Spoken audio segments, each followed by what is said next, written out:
What the fuck is 6 parts long? I read Kim Porter's tell-all book. And who the fuck is Kim?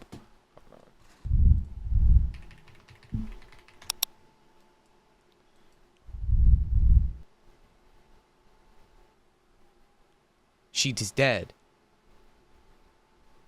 On Sean P. Diddy Combs, so you don't have to, and I'm going to paraphrase it for you. Kim grew up in Georgia, and after high school, she started getting modeling jobs, and she knew that she had to get out of Georgia if she was going to make it. Wait, Slack, are you still here? How the fuck are you a game developer? What the fuck?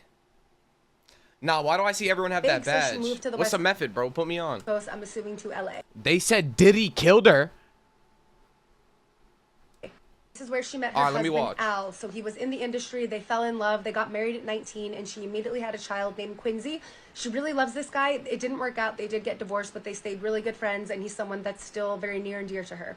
Then she meets Sean Combs while they're both working at the Uptown label. He's starting to be up and coming, but he's not like huge yet, and he is super into her. He's making advances. She's kind of like, all right, he's cool. I think they go on a couple of dates, but it doesn't become serious, no big deal. But then they run into each other at an event, and he's putting on the charm. He's sitting down next to her, and he's like, you look amazing. And she's like, oh my God, thanks. And he's like, we should get dinner. And she's like, no. And then he's like, oh, Kim, I think I'm falling in love with you. And she's like, okay. So then they end up going to dinner. Something must have happened after their first couple of dates, because in the book she says he's begging for a second chance, and she gives it to him, but she doesn't say what happened. So then they end up dating for real. Like, they're together for like a year and a half at this point. At one point, she's referencing how he comes up to her and he's like, please, can you do it for me again? And it's alluding to pegging him. He's like, please, I want you to do that to me again. And she's kind of like, Sean, no, like, I don't want to do that again. And then she kind of makes a sly comment, because he's like, oh, like I want you to blank me like that again. And then she goes, isn't Clive the one blanking you? Clive Davis, implying that Clive is blanking him, and then he slaps her hard. And before she can even react, he's like on the floor being like, oh my God, I'm so sorry, I'm so sorry. She ends up leaving, and he keeps like sending flowers and gifts to her house, and she's like, no, I don't want anything to do with you. But then they run into each other at an event again. He comes up to her, she's like, get away from me. And then he sits her down and he's like, no, you know I love you, nothing's gonna keep us apart. I love your son, like your son is my son, blah blah blah. And that like gets her, because she's like, okay, he is really good with my son. And so she then turns and looks at him and she's like, okay, let's get coffee. She literally says in the book, what the fuck is wrong with me? Girl, don't blame yourself.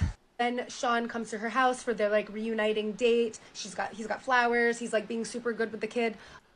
Okay. Although she does make a note that like he tapped the kid on the butt, like smacked his butt. Weird. What? Babysitter for them. They go out. The driver is named Gene, and he's got a weapon on him. And Kim like sees it, and she's kind of like, "That's weird." And she says like, "I'm gonna see this guy a lot more Like I'm gonna see this guy Gene a lot more throughout my life." They go out. They have a fun night. I think it kind of involves sexy things. Chapter 5, she says the year passed pretty well. They didn't have any problems, but then Sean is getting into voodoo, and he's putting curses on people. Oh, nice. Okay.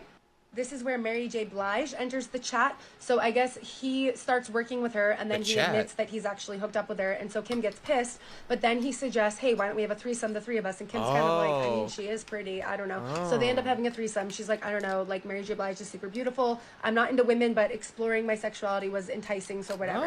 Over the years, they brought many other women into their bedroom. So they were kind of like, they were open. Oh, One day she comes home and Al, her ex-husband, is at the kitchen table with her boyfriend, Sean, which is super awkward. And she's like, okay, this is weird. And she says, you know, the awkwardness between all of us had passed a long time ago, but it's still weird that the two of them are hanging out in my home, like her ex-husband and her current boyfriend and the father of her son, you know? James, we gotta listen, trust. After they've been drinking, it's a Al big deal. is kind of like, you know, we've all been together, just like not together. Like we've all been together, but not at the same time. And she's kind of like, the fuck do you mean? And then Sean and him are kind of like each other, the guys, encouraging her to have a threesome with them. And she's kind of like, first of all, this is crazy. Nice. And also like, what if it goes weird? And like, what about my son? But also I do kind of love both of you, and like it could be fun, like I don't know. So she's like, all right, let's do it. And then as it's happening, it's alluded in the book, it's X'd out, but it's pretty clear. The threesome becomes a twosome between Sean and Al, and she's kind of like, what the fuck? So she freaks out and leaves, and Sean's like, babe, come back, it's like totally cool, like don't even worry. And you kind of gather that like maybe this isn't the first time that they've done this. And she's weirded out by this. She couldn't look at him the same for a while. It's strange. And also at this point she mentions she found a vault where he kept all of his encounters with men on video. Okay, come back for part 2, because that's where Pac and Biggie entered the chat.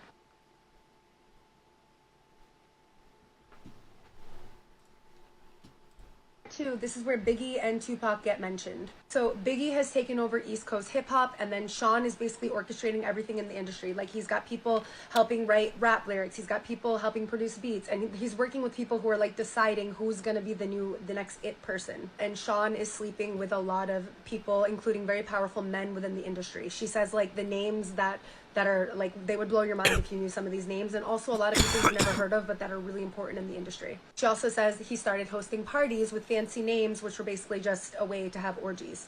When she met Tupac, her and Sean were in an open relationship, and she liked Tupac, so they would hook up a lot. Her and Tupac would sleep together.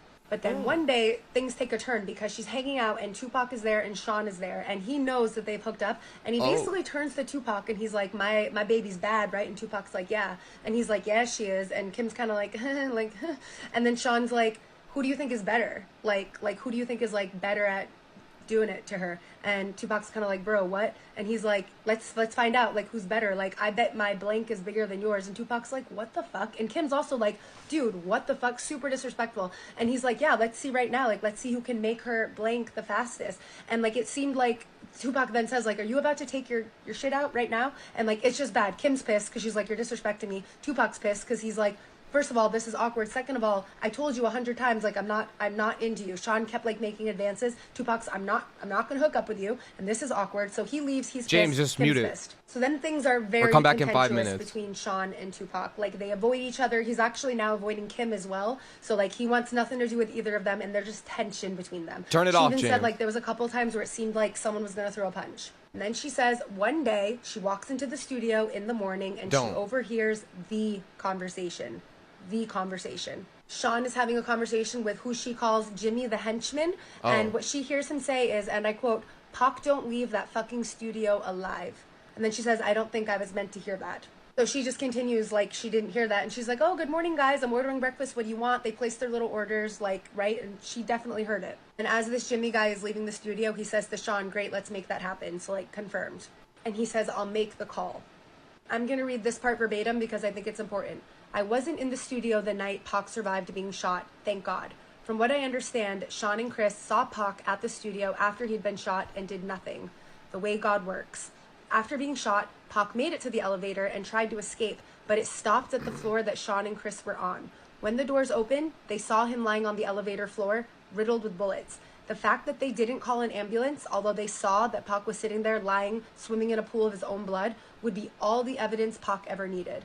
He, of course, assumed that they placed the hit, and Tupac is a soldier, but this is not something that will be unanswered. Tupac didn't do well. He lost a testicle, but he survived." She says it was orchestrated, and Sean Puffy Combs was the orchestrator. At this point, she knows she's got to get out. So one night, they go to a dinner at a restaurant, and it's like really fancy. It's the two of them, it's public, and so she was thinking this would be a good time to break up with him. But as he walks into the restaurant, he's on the phone with someone. She doesn't know who he's on the phone with, but she hears him say this: "We're gonna release Who Shot Ya now." So they had a song called Who Shot Ya, and he's intentionally releasing it, and it's gonna be B.I.G. making the song. Of course they're gonna think B.I.G. was talking about Pac. That's the whole point. Nobody would give a fuck about a diss track against LL fucking Cool J. Do you know how much money we're gonna make with this kind of rap beef? So he knowingly put the hit on Tupac, and then knowingly encouraged a song from B.I.G. that would make it look like it was him that did it, so we can make money off of it. And then she's like, okay, maybe now is not the best time to break up with him. And as he's getting off the phone, he says, "We drop that shit tomorrow. There's gonna be blood in the street. Blank, they missed. Pac's alive. Let's capitalize on that shit." When he responds, it's just gonna mean more money. He gets off the phone and she doesn't look very happy, and he's like, "What's wrong?" And she's like, "Oh, nothing." But like, she was intimate with Tupac. She liked him. So she's like, this is not good. And he's like, "Oh, are you sure you're fine?" She's like, "Yeah," but she's like, Sean's not stupid. So she's like pretending that she's cool, but he can tell that something's wrong. So as she's saying like, "Yeah, I'm fine," he takes her hand and he squeezes it until it hurts. And he says, "That's wonderful, because seeing you walk in the office while I was talking about killing that MF and you not saying shit to me had me just a little bit concerned." And he's squeezing her hand so bad that it hurts. She's like, "You're hurting me?" And then he keeps squeezing, and he's like, "You're pretending you didn't hear anything was a sign of your loyal to me, not something I should be concerned about, right?" And so she said she had no choice but to say what he wanted, and she was like, "Yeah." And so he let go, and he's like, "Good."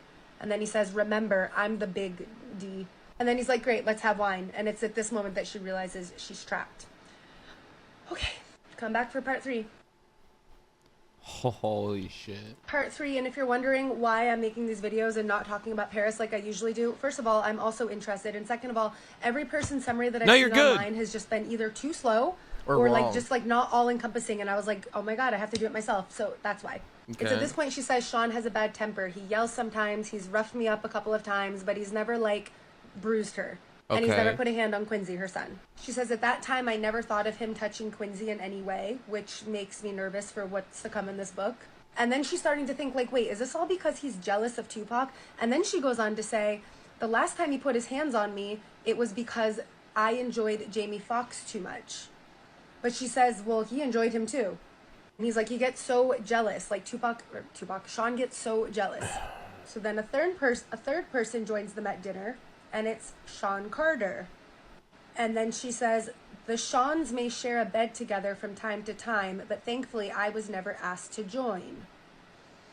And then Sean Carter, Jay-Z is like, oh, I thought we were meeting in private. I know. And P. Diddy's like, oh, I wanted to discuss something with her. It's fine. Go ahead. Yada, yada. And then Jay-Z says that it's true. Biggie and Tupac were about to launch their own label together. All I can think about right now is how literally notorious the beef between Tupac and Biggie was. The beef never existed. They were about to start a label together. I remember, bro, what? Diddy's pissed about this. He's like, doesn't anyone have any loyalty? And then Jay-Z's like, well, that's not happening now, right? Because he knows what happened. And then Diddy starts getting suspicious of Jay-Z, and he's like, why are you telling me this? And he's like, Chris is your guy. Like, he brought you on, and you're stabbing him in the back. And then Jay-Z was like, first, I'm tired of being his son. I need to come out from under his shadow. And then, like, he's like, okay, I respect that. And then Jay-Z's like, on top of that, this guy's making that move. It should have been with me. Basically, Jay-Z's like, I want his spot. It's about ambition. I want to take his spot. And they have drinks together and kind of agree to be in cahoots together. He then talks about how she meets Kid Data Jones, who was Tupac's fiance, and is like someone in the industry. They become very good friends. And then she meets Kimura. They didn't get jealous of each other. They were truly like girlfriends. She did not become intimate with Kadeda. Kimura was too jealous for that. Kadeda knew that Kimura, Sean, and her would all hook up. Okay. Kadeda and Pac were the greatest couple. They were just cool together, like good vibes. But Pac's shooting and the suspicion surrounding Sean and Jimmy, the vibes between Kadeda and I were not always perfect. Then came that night. Award shows weren't anything new for us, but around the time they were getting ready for this award show, Kadeda was being a bit off. She asked what's up and she said nothing. And then the day of the event came. Kadeda comes over to their table and P. Diddy's like, oh, like Bad Boy's gonna clean up tonight. And she's like, yeah, like they probably will, but like Tupac's gonna win some awards as well. And he's kind of like, yeah, whatever. And then she says, Sean, Tupac thinks you were involved with him getting shot. You two were so close. You need to make this right. And then he's like, why would I have anything to do with it? And she's like, can you blame him? And he's like, hell yeah, I blame him. We had a good thing going, all of us. And then he turned. He's got the balls to blame me for the shooting, blah, blah, blah, blah. He said the way that he could lie through his teeth was like very crazy, shocking. Right? Then Kim walks over to the table and says, the whole place is buzzing with the fact that you're sitting here accusing Sean of having Pac shot. Your guys are kind of loud. She's like, everyone knows that Sean was behind it. Because Kadeda is the daughter of Quincy Jones, who's huge in the industry, like Sean could not do shit to her, basically. So like, if anyone else had said it, she's like, this would have turned into a brawl, but like no one can touch her. I know, because I'm watching, you're not bro. safe in the streets, Sean. You think you're untouchable? And then while the girls, so Kim and Kadeda go to the bathroom, P. Diddy, there was a picture of a ginger ale on the table that Kadeda was drinking. Diddy takes the ginger ale, the pitcher, puts it under the table, and pisses into it. He pees into her ginger ale pitcher. Then he puts it back on the table. And then Kim and Kadeda come back from the bathroom. And he's just sitting there watching them, and he's making small talk. And he's like, oh, like, what songs do you think I'll get awards for? Then Kadeda pours herself a drink. Sean's bodyguard comes over to the table. I think he stopped her from drinking as everyone else just sat and watched. Really? So Gene is the bodyguard, and he risked getting in trouble with P. Diddy to prevent it, right? Like being like, hey, don't drink that. That's insane. That's actually fucking that's awesome. That's insane. Dope. W bodyguard. She's talking about one of their wild nights, one of the infamous parties, right? She's like, it was threesomes, we were swapping partners, our sex life was crazy, but I got to do things with him that I would never get to do with a straight man, and he cared about me. So, you know, it was becoming more and more obvious that he preferred men, but he did care about me. Says she wakes up in the morning and left the bedroom where she was with Jada Pinkett, and Sean happened to be coming out of the bedroom with Blank and Will Smith. Yes, Blank attended the parties from time to time. We don't know who Blank is. I could see him and Will kind of snuggled up in the bed together. I was grateful that I wasn't asked to join. I didn't really like Blank. He wanted to get back home to Quincy before he woke up, but Sean was like, no, let's have a talk. And she says she didn't really have a choice because he was getting more and more violent when he didn't get what he wanted. He didn't really want to fight, so he sat down. And as he's sitting down, this Blank person comes out of the room. Sean's wearing boxers, Blank is butt naked, and Blank addressed them and said, hey, good morning. When he turned around to close the door, there was dried stuff on his back. The person came over, pulled out a chair to sit down next to them. Sean smiling, and he's like, this East Coast West Coast beef is more lucrative than I thought, but it's getting dangerous. And then the other guy, Blank, is like, well, business first thing in the morning, like, crazy, you're crazy, like, why are we talking business right now? Blank smiles, blah blah blah. He says, I can't protect everybody, especially if someone is no longer going to be on my label. And Blank says, Sean, are you saying what I think you're saying? And then Sean says, it's taxing on my resources to protect people. Someone that isn't 100% on my team can't get 100% of my protection. Then this Blank person says, okay, so to be clear, if something happened to someone on your team and he made quote marks with his fingers, that leaving your label anyway, it would be considered out of your control. And she's like, wait, are they talking about Biggie? Is Sean saying he won't protect Biggie anymore? She says, at this point, I was too young, too naive, too hungover to realize that what they're talking about is not a lack of protection, but a hit. And she's like, where did this come from?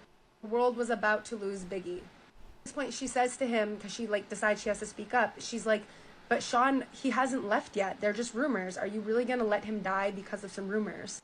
And P. Diddy replies, I know when I'm being betrayed. I'm not killing anyone, but I am not protecting somebody that doesn't have my back 150%. She's like, okay, maybe I can play the money card. And she's like, Sean, he's bringing in so much money. Like, you've put so much money investing into him. Like, are you going to throw that away? He's like, if he leaves, he takes all the money I invested into creating him. But if I can't protect him, something terrible does happen, then the money I would make off of his death would blow away all the money we made so far. And he says, he's worth more to me dead than alive. And then this Blank person says, I get that. A lot of people want him dead too. Without your protection, he doesn't stand a chance in Cali. Biggie is going to die. This is crazy. I dare not say anything else about it. Then P. Diddy walks over to a safe behind a picture, pulls out a bag marked with Blank's name, turns to Blank and says, that's why you're worth your weight in gold. You understand me? Here's something for you to take care of your people. And he's like, I love you, whatever. Okay. Bro, so what? Come back for part 4. Like, dude, I'm so, like, this is insane, bro. Hold on. What part am I on? I'm on part 4. And before I get into it, a lot of people are saying that how many parts are there? Kim Porter have come out and said that she did not write this. Some people are saying that it's like unverified. I don't think any of us are ever going to know, and that's why the FBI is doing what they're doing. But what I do want is at least to have the information. Like, even if it's, you know, whether we find out it's true or not, I just wanted to have the information physically accessible. W. So I'm not sharing this saying that it's true. I'm just sharing it because this is what is in the book. Nah, I believe you. Okay, she's saying at this point their relationship's not going great. He's put his hands on her like many times. And they're on and off. So one day he calls her and he's like, hey, we've been broken up for a while this time. And then he's like, listen, I don't want anyone to know about my proclivities. And she's like, okay, so you don't want people to know about you being gay? And he like loses it. And then he says to her, when you see this in the news, it's not real. And she's like, what are you talking about? And he's like, I'm only doing it for the press. And she's like, doing what? And he's like, she knows what this is. She's just pretending to cover me. And she's like, what are you talking about? And he's like, publicly, I'm going to be dating somebody else, a video girl. Yeah, it's probably a label on her. It sounded like it. And it's to like protect his sexuality, I guess. They get into a huge fight, basically, and she's like, okay, you're gay, and she's like, I'm done with you, and they get off the phone. She said for a while she was happy that Sean was out of her life, the sex parties were getting out of control. Chris is still alive, but she's like worried about him, and then she's at her house one day, and Sean shows up to her house. He's like, are you so how she's like, no. Did like, Diddy kill someone I can fuck whoever I want? Kim Porter? He loses his shit, he slams her to the ground, pulls out a big boy weapon, sits it on the end of the table, turns to her calmly, and like points it at her, and she's like, please stop, my son is here, like cut it out. And he's like, you're mine, you don't have a choice in that now, I can't live without you. And she's like, Sean, that's not love. But he's like, bitch, I don't care. And then he says to her, this is just for dramatic effect. I would never actually pow you. If I was going to, no one would ever trace it to me. Do you know how many people I've had to take care of over the years? It would be quiet, something in your food or in your drink, something that would never get back to me. I would never pow you. Do you understand? Dude, if any of this is real, this is insanity. But for him to be arrested the way that he is, they must have stuff on him. Like this, what we're about to find out about this man. Bro, shocked. After this, he leaves. He's sending flowers. He's sending expensive gifts for Quincy. She's trapped. She's like, I don't know what to do. She wants to go to authorities, but she's like, I can't go to them because it's like a gangster movie. Like, how high up does his power go? How high is his reach? Can anybody help me? And then she says, he found his way back to my bed. I had no choice. Then she says, she was the like calamity trapped, that right? ensued behind the Literally. death of Biggie shook the East Coast.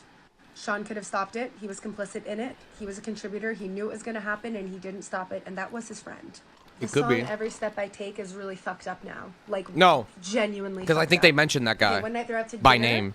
when Different they're back person. together, they're out to dinner, and Miss Wallace walks I think up, they who's mentioned that Biggie guy by Small's name. mother. And she was like, I know this isn't your problem, but things have gotten hard. I was hoping you could send some of the money that Chris made with you. Oh, maybe you're Dude, alright. I don't know. This is making me really sad. Like, this is so fucked up. And then he says, that's not something I can just do. There's attorneys and accountants. Maybe I can help you with something to get you past the hump. And he goes into his wallet, takes out some money. He says, I haven't even seen how much Chris left. She's like, how long is this going to take? And he's like, I don't know. These things take time. I had no idea that he was withholding money from Biggie's family. And he's kind of like, it's not up to me. It's not it's up to the attorneys. I can't just give you money. She's like, you got rich off of my son. Now you're keeping all of his money. And he allegedly says, at the end of this, Chris probably owed me money. We won't know until it's all worked out. How fucked up is that? So she's going off about the money. And then at one point she literally looks at him and she says, did you kill my son? And she's like, answer it. And he's like, no, of course not. She's like, I don't believe you, Sean. And then Kim says, today I know he was able to muster that false sincerity because he's a sociopath, but back then I thought it was compassion. She then goes on to say, the fact of the matter is Sean was a complete control freak. She says, of all the things he's ever done for control, this would be the worst. They were in the bad boy office one evening, enjoying a meal, enjoying a cigar, when Faith entered and sat down with us. I'm guessing it's Faith Evans. She also references that her, Faith, and Diddy had a threesome. And then she looks to P. Diddy and says, look, when you asked me to hook up with Chris, I understood you needed to control him. I felt honored that you would choose me to monitor one of your most valuable assets. Chris is sweet. And then he's like, I knew that you would be good at it. Make that man feel loved, whatever. And she's like, I don't feel good about this. And then she says, Chris and I had a child together. And he's like, I'm going to take care of you. Like, you don't need Chris. And then she says he didn't have to die. So now Kim is like, does she know about this? And then he's like, no, he didn't. He's like, don't get me wrong, I miss him, but he was leaving me anyway. Nobody cares about my pain. And then he says, I wanted to share all of this with him. He was my man. And Faith is pissed. And she's like, Sean, you have your friends that you share things with, but Chris had no one. He only had you. And then he loses his mind. He's like, that fat fuck, the other pieces of blah, blah, blah. Wait, bro. Like, so Sean loses it and he's like, that fat fuck and the other piece of shit that I had you fuck. And then Kim is like, wait, hold on. And she's like, you had her hooking up with Pac? And then he's like, yeah, Pac as well, because the two of them were going to start their own label and compete with me after everything I did for them. Like, no way. And then Faith is like crying. Bro, this And is then, like, he's this is too upset, deep. and Like, she's how is this? comforting him, and he's If this like, is "I'm not not real, a how bad is it so guy. Like, detailed? I didn't do anything but bust my ass to make everyone live comfortably, blah, blah, blah.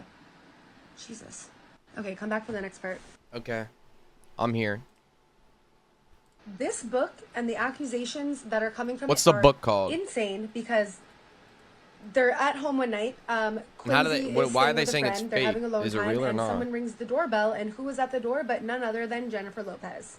Please let me go on record. This is just a summary of the book that Kim Oh, they Porter wrote leaked? about P. Diddy. We don't know if it's true, It's true. because she's It's unfortunately real, passed away. I'm just reading what is written here, okay? It's real. So J-Lo's pissed, and she's like, Sean, what the fuck?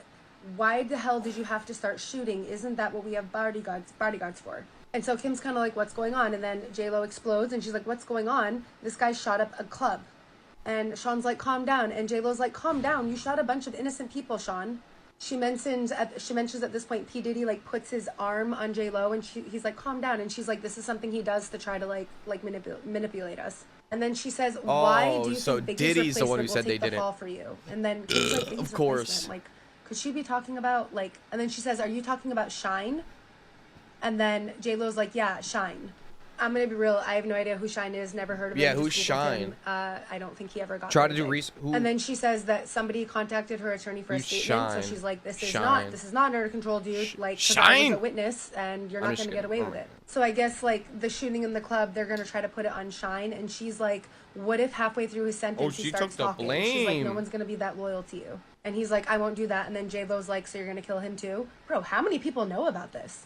And he's like, "Don't worry, Shine is smart and loyal. He knows that it's gonna pay off." Oh, and like, now when he... Diddy's getting fucked, and now everyone's gonna come out after Diddy to less fucking themselves and just put the fuck on Diddy, because really Diddy is the mastermind. Gets Everyone's to the gonna end of start this. coming Is this out. True?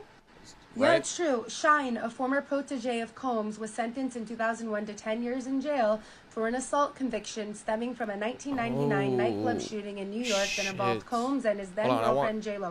Bro, I'm having what? spaghetti. I just want to see. Combs was acquitted in the widely publicized case. Did I live under a rock? I've never Bro, heard of this. no, this is J-Lo's like, they want to crazy. question me. I'm not They hit it perjuring all from myself. the- I'm not going to go to jail over this. And J-Lo's like, how do you know? And he's like, well, he's going to confess, and then the witnesses are going to confirm, so they Bro, won't need anything else. Diddy, bro, he's And being then he's held all we like need in is a like some statement from shit your though. attorney. Like And no one's J-Lo's gonna like, get my to him. attorney's great, but If he's someone's not gonna get like, to him, blame they're gonna me be lie. in jail. Like, he won't do this. Like, you feel me? And then P. Diddy's like, yeah, he will. And then Kim's like, you were going to make Shine the label's go-to man. What are you going to do now? And he Imagine Sam Bank-Freeman kills him. I heard they're in the same shit, yo. Yo, imagine that motherfucking Sam Bank-Freeman becomes like a hero, bro. Yo, everyone will start fucking with him again, bro. Isn't that the motherfucker who stole hella money? Sam Bank-Freeman. Yeah. He stole. Oh, he only does 25 years for $11 billion is crazy, but okay. and he's like, artists with his talent are a dime a dozen. Yeah, I know, right? And then she says he tried to make a threesome happen that night and it didn't happen. Like, again, I know all this is alleged, but like, are we going to pretend that Usher didn't delete like 600 tweets last night? Like, I feel as though what's He more did? likely, that this has happened and that the people around Kim Porter are scared for their lives and saying that it's not true, or that it's not true? What do you think is actually more likely here? So then she finds out she's pregnant with P. Diddy's baby. Oh! She's immediately like, I'll get rid of it. Like, she's afraid he's going to be mad, but he's actually GG. super hype. And he calls his bestie, Will Smith, immediately to tell him. She's like, I was in shock. He wasn't mad. She's trapped for Damn, life. This fucking poor woman. She was trapped And for then he's life. like, oh, we're going to do like a gender reveal party, blah, blah, blah. And then he says, we're going to do all the parties, but everyone is going to want to sleep with you right before you give birth. And she's like, everyone's going to want to what? And he's like, well, yeah, like a lot of people, like Will, Jada, the blank person from earlier. And she's like crying and she's like, I don't want that. And he's like, yeah, you're gonna. He's like, I never ask anything of you, but I need you to do this because, like, I don't know. It's Apparently like hot pussy's to hook good. up with a pregnant No, person. it's apparently it's good. For like a spiritual thing, like some sort of like ceremony, No, spiritual ceremony or something. people say involving it's a just good pussy. She's like, but I don't believe in all this spiritual crazy shit. Like, we got here because you're brilliant, not because of the sex parties. And he's like, do you trust me? And she's like, yeah. And he's like, okay, then let's just do what we got to do to keep having what we have. Dude, this Like, is fucking sick, so, like, bro. The Like, sex no parties way. are also like spiritual, weird Illuminati stuff. She says, that night I cried myself to sleep. I was going to be at 9 months pregnant. My child is going to have a good biblical name. They're not going to take his soul. Like, I don't know how this managed to stay out of the media for so long, but Sean got to the point where he was so abusive and only his inner circle knew about it. Apparently she did some acting and she had like coffee with the producer, and the producer sent flowers to the house and said like in a card like, Hold "It up, was I gotta so wash nice my to face meet you. real We quick, should I'm meet again." listening. He freaks out and like smacks the shit out of her, and he's like, you've had my baby, you can't do anything without me knowing. And she's like, it was just a producer. And he's like, who's this producer? He's throwing shit, flipping tables. And then he hits her with a chair. He takes a chair and hits her with it. She doesn't remember anything. She wakes up in a hospital room, her arms in a cast, hanging from a sling, her face hurts, eyebrows in immense pain. Yeah. And when she wakes up, Sean is there with her. He's like, I'm sorry. She's like, get away from me. And she's like, save it for the lawyers, that they're in a private room. So even if she like screams, who's going to help her? He's like, stay away from my kids, blah, blah, blah. And he's like, you're going to use the kids against me. And then he goes, tell them what? That you had a car accident? They'll pity you, that you hit your head. He was going to make her look crazy. He spent the next 6 months helping her heal, working his way back into her life and into her bed. She said, I was so stupid. Girl. And then it says, from what I understand, the producer died of pneumonia. I have chills. Next chapter starts. Sean kept his word, for the most part, until he didn't. She ended up pregnant again. He wanted energy from that too. So I guess that's what they were doing, like gang banging a pregnant person to take the energy of the baby. He was like, this is going to be my last party. Okay. Like my body's never going to do this. Like not allow so many people to do this to my body again. She says, whenever I try Bro, dating I've been somebody listening. else, There's they would actually end up no dead way. from pneumonia. Dude. Okay, so have we first of fact-checked all, this? She said did she they? has a plan, but Yeah. it's dangerous. So how are all these He has people a dying vault where from he keeps pneumonia? the videotapes of all of his conquests. I started sleeping with him again, and after he falls Oh, asleep, no. I would go into the vault, Oh. take some of the tapes, make copies, swap them, etc. Took her weeks to do this, but she She had finally has them all, copies. and this is her way out. This is the part that you guys have mostly been waiting for. Some of the tapes had things I would have never expected. The gay parties are one thing, but the young boys, like Usher, Little Bow Wow, and Justin Bieber. Oh my God. She literally said the name. She said the name. I thought it was going to be X'd out for sure. I thought for sure. They actually did find tapes of that, right? Oh my. So this is confirmed, bro. This has to be her book. Sorry, and then she said, is he grooming Quincy also, her son? I cannot believe that name is typed out in letters. Justin come back to the Bieber. next part. Justin Bieber, because this was wrote so long ago, bro, and nobody believed it was her because they tried to like hire so much press to like say it wasn't her, but I guess this really was her. This isn't a fairy tale. Like this is Because she couldn't as confirm I'm it, she was reading this, dead. I'm like, oh yeah, like this is a crazy story. It's not a crazy story. Half the people in this story are still alive and living, you know? So like, okay, just had to say that. So where we left off, she made copies of everything, of all the videos of him and all She these was surprised people. about Justin And so she being invites him name over dropped. one day to confront him and to break up with him. Kimura is there What? when this is happening. So he walks into the house and she's like, we're done. And he's like, excuse me. And she's like, we're done. And he's like, no. And she's like, I have the footage, Sean. And he starts looking confused. And he's like, what are you talking about? And she's like, and then Kim says, Usher too. And then he's like, wait, what the fuck is going on? He's getting pissed. And Kimura's like, don't make me call the cops. And then Kim Porter says, if anything happens to either of us, it gets released. He starts to walk out of the house, and then he turns and lunges at her, and he knocks her down near the top of the stairs. As he began to crouch over me, I kicked him, hitting him in the kneecap and then his face. He went tumbling down the stairs. He was too hurt to get up. I called the cops. Kim left before they arrived. When he left, it was in an ambulance. I want to quickly fact check this. Turns out Googling Sean Combs and hospitalized doesn't give you the results that you want because there's too many. She says, after this, things were okay for a while. She started dating someone, got serious, and then he died of pneumonia. Dude. She says, when this happened, when her most recent ex-boyfriend passed from pneumonia, she knew it was him, and that's when she decided to write this book. She says her home was robbed, laptops were stolen, and she knows that it's him trying to find the copy of all these videos, but she has them stored in the cloud. And she says she's going to send copies of this out to people with her Google Drive password, so that way the missing chapters can be accessed, that this has to get out. There's so many more chapters to add. And then she says she's not feeling very well. She called Kimura to cancel plans. And when she spoke to her, Kimura says, girl, that doesn't sound like the flu. You want to go to the hospital? And she was like, that didn't immediately alarm me. I just need some rest. But why can't I get my doctor? Why won't her doctor pick? She can't get her doctor on the phone. So she eventually just calls Sean himself because like she needs help. On the phone, he says to her, I have your kids. And she's like, what are you talking about? And he's like, the kids are with me. And so she's like, did you ever love me? And he replies and says, the most important thing to me in the world is loyalty. And then she says he puts on a fake voice and he's like, Kim, is something wrong? This is sick. Now she's saying, like, I shouldn't have threatened him. I should have just published the book. She's like, I'm gonna die like Heavy D, like Biggie, like Pac, like so many others. And then before hanging up, she says, that's not the only copy, you fuck. And then she shot out a group text to let everyone know he got me. And then I called 911. As I sit here waiting for the ambulance, I am writing this chapter and praying that I make it to the hospital. I don't feel like writing anymore. I may not be around to see it print. It's okay. I'm sending it out. He won't get away with this. I will have my say, my final words. Sean Combs will get exposed, even if I lose my life doing it. My kids have always been my most cherished possessions. I want the world to know that. But more importantly, I want them to know. I think that's just how it ends. Okay. That's a lot. That's a lot. As I said, we don't know if this is true or not. The only people who will know it's true are the people involved, but there's clearly a stack of evidence against this person for him to be in the position that he's in right now. I'm inclined to believe that it's more likely to be true than not. And if it is, there's not On a God, jail sentence, Honcho. prison sentence long enough. Yo, for, bro, I what mean, the fuck, oh my bro? God. And like there's a lot of like loose ends. Like in the book Pac is still alive, but like we know that he isn't, right?